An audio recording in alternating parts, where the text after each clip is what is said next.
आरोप हिसार के मेयर गौतम सरदाना और एक पार्षद है अमित ग्रोवर, उनके ऊपर लग रहे हैं। वहाँ तो चोर बैठे हैं, चोरों का सरदार अपना कमिश्नर साहब है, उसके ऊपर मेयर साहब है। ये पार्षद तो आपको पता ही है, कमिश्नर साहब की चमची मारते रहते हैं। इसी पार्षद ने एक सेक्टर 13 के कम्युनिटी सेक्टर में प्लाट पे हजारों गज का है, जो सैकड़ों गज का है, उस पर असफल प्रयास किया था कब्जे का, वो हमने विफल कर दिया। अगर वो साबित कर दें तो उनके जूते में कहीं भी खाने के तैयार हूँ। उनके अवैध बिल्डिंगें बनी हुई है, ये मेयर को और उस पार्षद को अवैध फंडिंग करते हैं। तो उस फंडिंग को कार्य रूप देने के लिए इन्होंने अभी एक हाउस की मीटिंग में एक ऊपर पास किया था, डाबड़ा चौक से लेके जिंदल चौक तक की जो ग्रीन बेल्ट है वो रास्ता हम जल्दी, वो चीफ सेक्रेटरी को लेटर लिख दिया और उसको बिल्कुल बंद कराने के लिए अवैध बिल्डिंग वापस धरना देंगे नगर निगम के बाहर। उनकी फंडिंग देने के लिए कि वो बूथ ना बना सके और वो उनके चहेतों की बिल्डिंग के आगे पार्किंग का जगह रहे, इसलिए वो लगातार नगर निगम कमिश्नर भी उसमें शामिल है, मेयर साहब भी है, वो भी अनुला हम देखेंगे। आप नगर निगम के कमिश्नर के ऊपर कैसे आरोप लगा रहे हैं? उनके क्या प्रूफ है आपके पास? ऐसा है ना, वो एक सज्जन पुरुष है, महान पुरुष है, वो देव पुरुष है। वो उन्होंने घर में वहाँ एक पटवारी रखा हुआ है, लैंड ऑफिसर रखा हुआ है, उनको ये हम बाकायदा सबूतों के साथ उन्हें देते हैं, श्रीमान जी, हे देवता जी, ये अवैध कब्जे हैं, सरकारी जमीन है, इनको हटा दीजिए। उनको पूरा आश्वासन दिया था कि मैं ये कार्य करके मानूंगा। तो हमने भी उनकी जय जयकार के पुल बांध दिए कि भाई इतना बढ़िया सज्जन पुरुष, महान पुरुष शायद हमें ना मिले। लेकिन 1 साल 13 महीने बीत गए, 13 महीने के लगभग उन्होंने फड़ी नहीं फोड़ी। मेयर की या फिर कमिश्नर की, उनके ऊपर आप आरोप लगा सकते हैं, उच्च लेवल के अधिकारी या पदाधिकारी आप कह सकते हैं, लेकिन अमित ग्रोवर पार्षद जो बिल्कुल एक छोटे से एमसी है, गली मोहल्लों की आवाज उठाते हैं, उनके ऊपर कैसे आरोप लग रहे हैं? गली मोहल्ले की आवाज उठा मैडम, चंदा जोर है। एक बात बताओ, 12,500 जिसकी 10,250 तनख्वाह हो, इतनी गाड़ी का तेल फूकता हो और सारा दिन घूमता हो, तो बाकी इनकम कहाँ से आ रही है? मकान का किराया हो गया जनता को। अब मैं तो कहता हूँ 23 के 23 पार्षदों को अपनी सार्वजनिक संपत्ति और महीने की इनकम जनता को बतानी चाहिए। नमस्कार, सिटी बिग न्यूज़ देख रहे हैं आप और मैं हूँ आपके साथ साक्षी सोनी। बहुत बड़े आरोप जो है हिसार के मेयर गौतम सरदाना और एक पार्षद है अमित ग्रोवर, उनके ऊपर लग रहे हैं। हालांकि सबसे पहले आपको बताऊंगी कि क्या आरोप लग रहे हैं और उसके बाद बताएंगे कि कौन ये आरोप लगा रहा है। तो सबसे पहले आपको बता दूं कि आरोप क्या लग रहे हैं। आपको बता देते हैं कि सेक्टर 13 के अंदर एक ज़मीन रखी गई है। हालांकि जब भी आपने देखा होगा कि कॉमर्शियल बिल्डिंग्स बनाई जाती है तो उसके सामने, उसके आसपास जो है पार्किंग का स्पेस बनाया जाता है। लेकिन क्या हो जब वही पार्किंग का स्पेस वहाँ पर जाने माने लोग यानी कि मेयर या पार्षद ये मांग करने लगे कि उस ज़मीन के ऊपर पार्किंग की जगह ग्रीन बेल्ट बनाई जाए, ऐसे ही कुछ आरोप लग रहे हैं। हालांकि आरोप कौन लगा रहे हैं तो आपको बता देते हैं। मेरे साथ यहाँ पर अनिल महिला मौजूद है जो कि सामाजिक कार्यकर्ता है और आरटीआई एक्टिविस्ट भी है। यानी कि शहर के अंदर अगर कुछ भी घपला होता है, इनको दिखता है, तो इनकी पैनी नज़र रहती है और सबसे पहले ये आरटीआई लगा करके उसके दस्तावेज इकट्ठे करने की कोशिश करते हैं और फैक्ट के साथ उन मुद्दों को उठा करके उसके ऊपर बात करते हैं। अनिल महिला जी, आपके पास क्या एविडेंस है जिसके आधार के ऊपर आप हिसार के मेयर गौतम सरदाना और पार्षद अमित ग्रोवर के ऊपर लगातार आरोप लगा रहे हैं? ऐसा है मैडम जी, पहले तो आपके सभी दर्शकों को नमस्कार। अभी आपने लगातार अखबार में पढ़ा होगा कि जो उड्डा ने वो कमर्शियल साइट वो बूथ बना रहे हैं, तो वो इनको परेशानी इसलिए हो रही है क्योंकि इन्हीं के बंदों ने वहाँ अवैध बिल्डिंगें बना रखी है जहाँ पे उन बिल्डिंगों की पार्किंग नहीं है।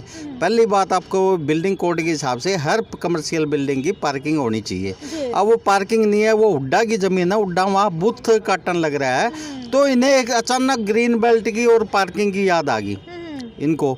अब आप ये बताइए, जिंदल चौक की जो ग्रीन बेल्ट अभी बनी है उसमें से वो स्पेस छोड़ा हुआ है, उसमें से लेस मतलब 1 इंच का भी रास्ता नहीं है। वो सड़क जो उन्होंने छोड़ी हुई है 1 इंच, अगर वो साबित कर दें तो उनके जूते में कहीं भी खाने के तैयार हूँ।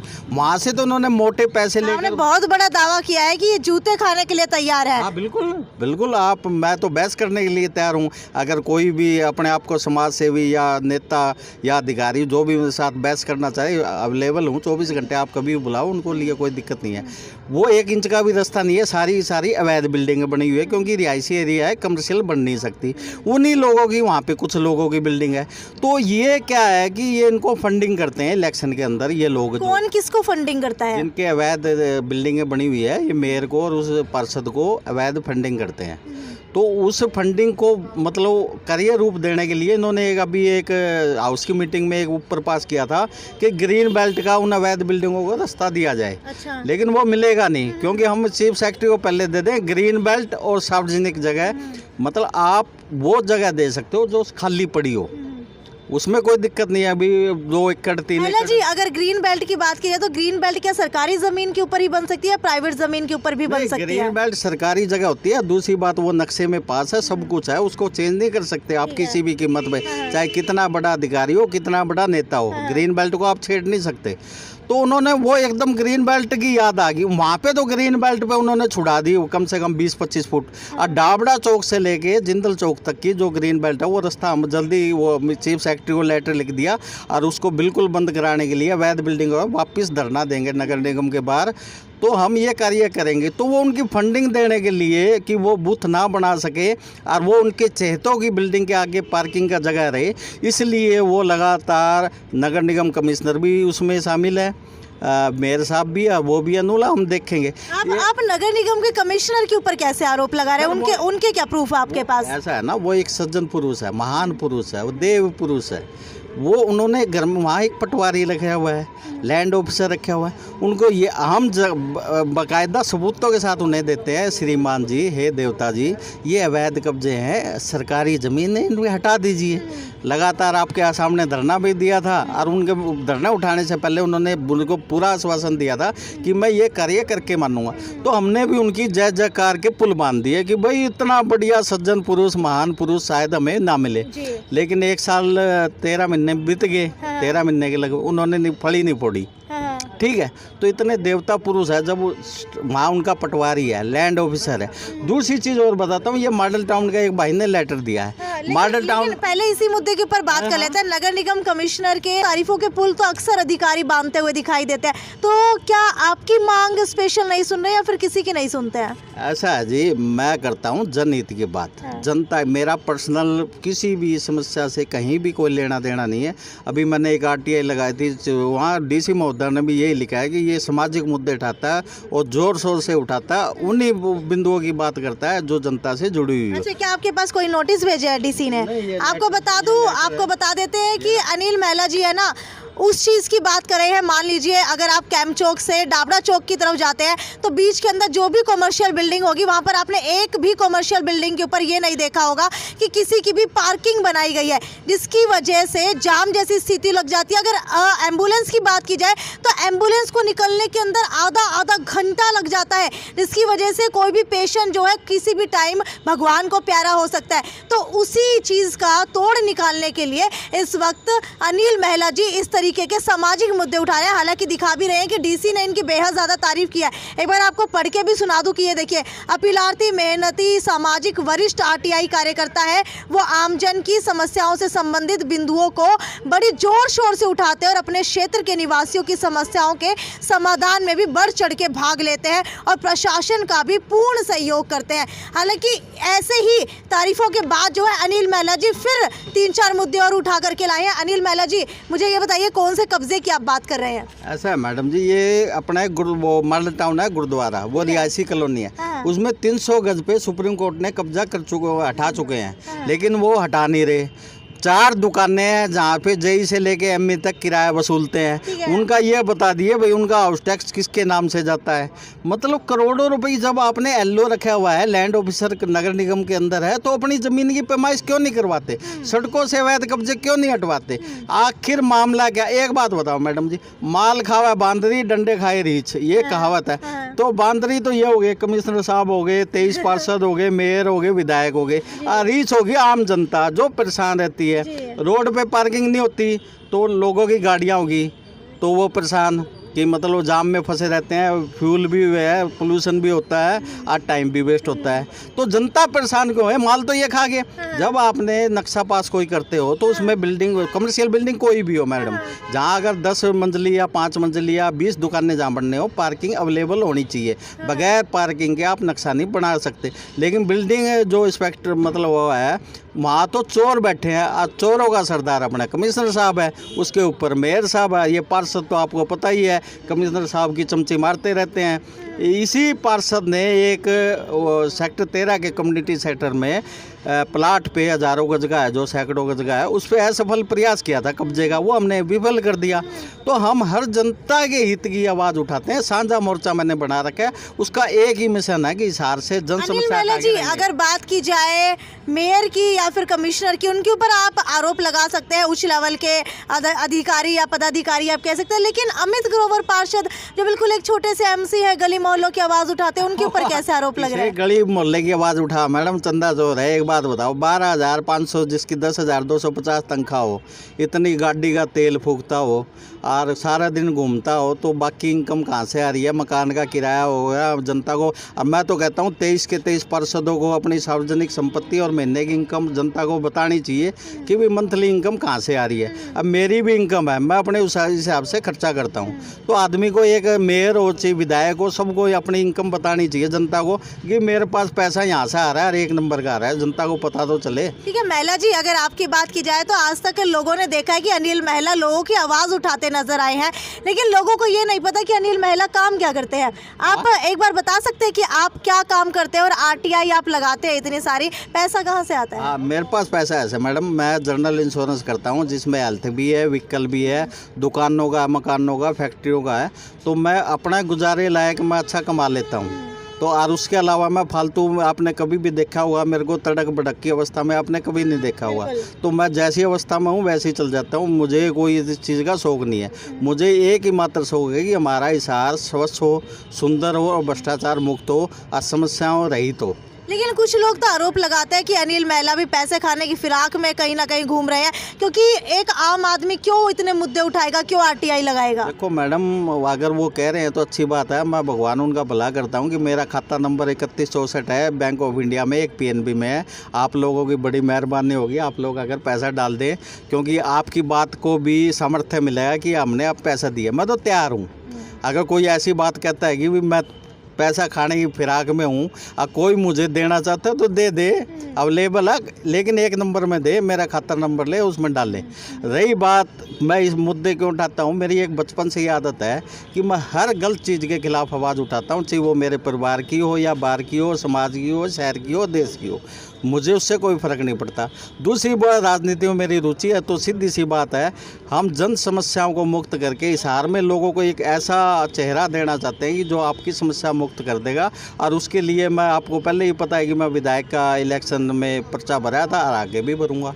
तो ये मतलब आप अगर उस चीज़ में लगा लो, तो मेरी भावना ये है कि मेरा शहर है, शहर से प्रति मेरा प्रेम है और उस प्रेम के प्रति मैं इलेक्शन लड़ूंगा, क्योंकि उसके लिए एक मात्रा वो चाहिए, पावर तो चाहिए होती है जन समस्याओं का निवारण के लिए, जो अब हम धरने देके करने पड़ते हैं, फिर हमें उससे आवश्यकता नहीं पड़ेगी। ठीक है महिला जी, अगर बात की जाए अतिक्रमण की, कुछ समय पहले आप अतिक्रमण की बात कर रहे थे कि अगर बात की जाए राजगुरु मार्केट की, तो वहाँ से अतिक्रमण छोटी छोटी रेडियो को हटाया जाता है, लेकिन बड़ी बड़ी दुकानों का या फिर उसके सामने अगर कुछ बड़ा खड़ा होता है उसको नहीं हटाया जाता है, क्या मामला है? तो कह रहा हूँ ना मैं, ये सब मंथली आती है मैडम, किराया मोटा वसूला जाता है। आपने कल ही देखा होगा, जो रोड पे रेडिया गरीब आदमी लगा रहे हैं, उनकी रेडिया सब उठा दी, फड़ी हटा दी, क्योंकि गरीब व्यक्ति है। ये नहीं चाहते कमिश्नर साहब ही गरीब आदमी कमा के खाए। जी, एक उदाहरण ये है कि सर्वोदय हॉस्पिटल के सामने कुछ समय पहले रेडिया लगाई हुई थी।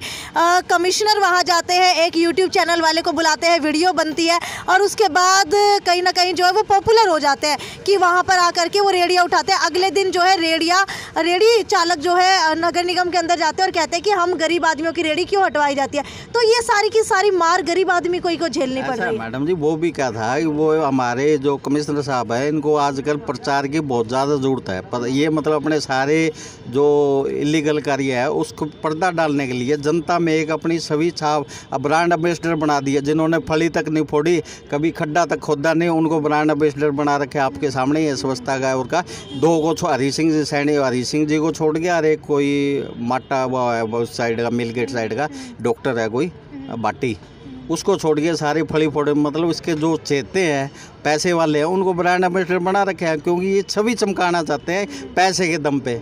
ऐसा कुछ होना नहीं। आप ये बताइए, जब गरीब आदमियों का इनको निशाना होता है, आप जिंदल पुल क्रॉस करिए, बड़े बड़े शोरूम है, सब व्हीकल उनके रोड पे है, मोटरसाइकिल रोड पे है, गाड़ियाँ रोड पे है, जहाँ एक्सीडेंट होते रहते हैं वहाँ पे तो इनकी नज़र नहीं पड़ती। ये अभी मैं आपको बता दूँ, राजगुरु मार्केट में 34 SCF है, और ये आपके सामने है सारा शॉपिंग कॉम्प्लेक्स, वो शॉपिंग कम वो भी है। ये रहा, पूरा रिकॉर्ड रखता हूँ मैडम। मैं आपकी जानकारी के लिए बता देता हूँ, मैं आपके माध्यम से जो राजगुरु मार्केट के प्रधान हैं उनसे हाथ जोड़ के मैं आपके निवेदन करता हूँ कि आप अपने शहर, मतलब जनता को परेशानी आएगी तो देखो हम बोलेंगे, आप अपने जितना अतिक्रमण है बरामदों सड़कों से हटवा लें कृपया करके, आपसे निवेदन है मेरा। अगर आप लोग नहीं करोगे तो आपका बहुत भारी नुकसान होगा। मैंने डॉक्यूमेंट करा रखे हैं, 6 नक्शे हैं मेरे पास, 6 नक्शे हैं, 6 नक्शे ले रखे हैं मैंने, तो मैं उस पर कार्रवाई करूंगा, धरना देके कार्रवाई। तो देखो, हमारे माननीय मुख्यमंत्री मनोहर लाल जी एक ईमानदार व्यक्ति है, कर ये हम धरने पे बैठेंगे तो हमारी बात वहाँ तक पहुँचेगी और हमारी मांग भी पहुँचेगी। भाई अगला कागजों के साथ बैठा है जी, कार्रवाई तो करनी पड़ेगी। अब मुख्यमंत्री जी में एक खास बात है, उसमें तेरा मेरा नहीं है। सबसे बड़ी अच्छी बात यह है कि उसमें कोई जातिगत या कुछ ऐसा नहीं, मतलब कानून के हिसाब से काम करो, तो कानून के हिसाब से मैं इनको करना पड़ेगा। तो मैं तो क्या नाम अपना कमिश्नर साहब, जिला उपायुक्त साहब भी निवेदन करता हूँ, देखो जी मैं धरने में बैठूंगा तब भी काम करना पड़ेगा, इससे पहले आप पहले कर दो। और निवेदन है मेरा राजगुरु मार्केट एसोसिएशन से कि आपसे हाथ जोड़ के निवेदन है कि अपना जो मार्केट में बरामदों का सड़कों से अतिक्रमण हटा ले। नहीं आपके देखो SCF है, शॉप कम फ्लैट, वो लायक नहीं है। बूथ पे आपको एक स्टोर बनाने के लिए दिया था, आपने 3-3 मंजिली बना ली, वो टूटेंगे क्योंकि कानून में प्रावधान नहीं है। आपने बरामदों के ऊपर बरामदे बना रखे हैं, वो आपके टूटेंगे, तो मतलब बहुत भारी नुकसान होगा।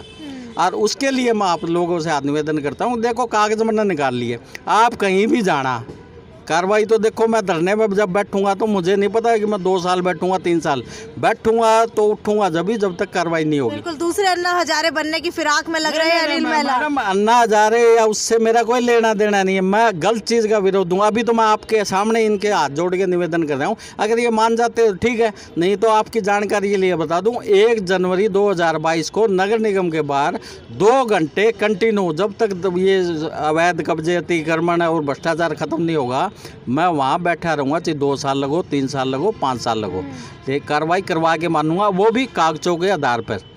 ये चीज़ है। ठीक है, तो ये थे हमारे साथ अनिल महिला जो RTI एक्टिविस्ट है और हिसार के अंदर अलग अलग मुद्दे उठाते रहते हैं। अब इन्होंने आरोप तो बहुत बड़े बड़े लगा दिया हिसार के मेयर के ऊपर, एक पार्षद के ऊपर, और लगातार आपको बताती हूँ राजगुरु मार्केट के प्रधान से भी अपील कर दिया। अब देखने वाली बात यह है कि उनका रिएक्शन इस वीडियो के ऊपर क्या आने वाला है। तब तक देखने के लिए जुड़े रहिए और ज़्यादा से ज़्यादा शेयर करते रहिए। ये थी साक्षी सोनी की report, city big news bureau Hisar.